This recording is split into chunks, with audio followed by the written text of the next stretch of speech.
ವಿದ್ಯಾಸಂಸ್ಥೆಗಳನ್ನು ಕಟ್ಟಿ ಈ ಭಾಗದಲ್ಲಿ ತನ್ನದೇ ಆದಂಥ ಒಂದು ಛಾಪನ್ನು ಬಿಟ್ಟಿದ್ದಾರೆ ಮತ್ತು ವಿಶೇಷವಾಗಿ ವಿದ್ಯಾಸಂಸ್ಥೆಗಳು ಈ ಭಾಗದಲ್ಲಿ ಕಟ್ಟತಕ್ಕಂಥದ್ದು ಬಹಳ ಅವಶ್ಯವಿದೆ.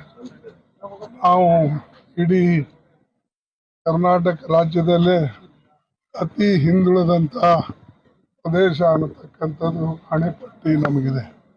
ಆದರೆ ಇಲ್ಲಿ ವಿಶೇಷವಾಗಿ ಇಂಗ್ಲಿಷ್ ಮೀಡಿಯಮ್ಮು ಮತ್ತು ಇಂಜಿನಿಯರಿಂಗ್ ಕಾಲೇಜ್, ಮಹಿಳಾ ಇಂಜಿನಿಯರಿಂಗ್ ಕಾಲೇಜ್, ಡಿಗ್ರಿ ಕಾಲೇಜ್ ಇಂಥವು ಅನೇಕ ಸಂಸ್ಥೆಗಳು ಕಟ್ಟಿ ಸಾಕಷ್ಟು ವಿದ್ಯಾರ್ಥಿಗಳಿಗೆ ಮತ್ತು ಬಡ ಜನರಿಗೆ ಇದು ಅನುಕೂಲ ಆಗಿದೆ.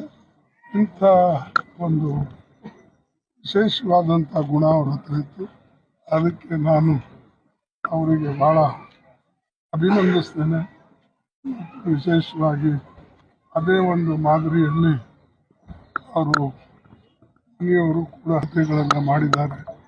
ಅದಕ್ಕೆ ಅವರಿಗೆ ಒಳ್ಳೆಯದಾಗಲಿ ಮತ್ತು ಇಂಥ ಸಂಸ್ಥೆಗಳಿಗೆ ನಾವು ಸದಾ ಬೆಂಬಲವಾಗಿ ನಿಲ್ತಕ್ಕಂಥದ್ದು ಒಳ್ಳೆಯದು.